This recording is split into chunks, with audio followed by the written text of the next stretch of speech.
A torchbearer is someone who inspires others by leading them towards a valued goal. And as you've heard, that a part of the series, we're going to be bringing together India's elite unicorn founders with the athletes who've made India proud on the Olympic stage. And I brought the spirit of work to play. And I think business and I think can benefit greatly if you also are able to bring the spirit of play to the workplace. We just jumped into it. We didn't think about how big can this be, how quick can we grow. We just went into solving a problem. Hey, let me start off by saying that I am not a big believer of the interview process. I think it's actually difficult to gauge in a limited period of time how good somebody might be. And so interviews, we largely use them to see if we'll get along with this person and if they're a culture fit. We look at past track record as the basic hygiene factor. The only thing you can do is obviously depends on how bad and how hungry you are to come back and at what level you want to come back at. And you make that commitment to yourself. You sign a contract in your head and you don't negotiate with yourself, right? Welcome everyone to the third session of Torchbearers, presented to you by Amazon Web Services in association with NeoNiche. The topic for today is beating the odds. Vikram, Sanya, welcome to Torchbearers, brought to you by Amazon Web Services. Because if you're going to sit and react to every single thing and make every single thing make or break your day, when is the time to actually focus on what you're trying to achieve? When is the time that you're actually trying to focus and trying to do what you want to do? There is no growth without pushing boundaries. And if you're not growing, you're basically dying.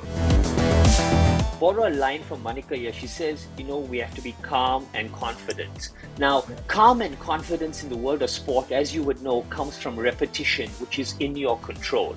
How do you build calm and confidence in business when you're not repeating the same thing over and over and over again? Yeah, it's not very different because ultimately you're developing a few skill sets in business, right? So for example, a very important skill set for me in business is the ability to make decisions quickly, right? So I believe that you make 10 decisions a day and you can get 2 or 3 wrong, that's no problem. But if you delay the 7 or 8 decisions, that's a big problem, right? So something I actually practice is am I able to make my decisions quick enough so that I don't create a bureaucratic organization or a bureaucratic process. When I say that solution finding should be the order of the day, it automatically takes your attention towards the fact that you can only find a solution if you are willing to learn about the situation. And before you learn about the situation, the zeal to learn and upskill yourself will only come when you have voluntarily adapted to the change that suddenly happened in your life. I know that I am doing what I love. I know I am doing what is close to my heart and something that can create tremendous impact. And it's not simply a 9-to-5 thing. It's not the easiest thing for me to do at this point of time, but this is what I want to sign up for. So that mentality is something that as a person you have to nurture. That we'll figure it out. We'll get things through. And I don't know.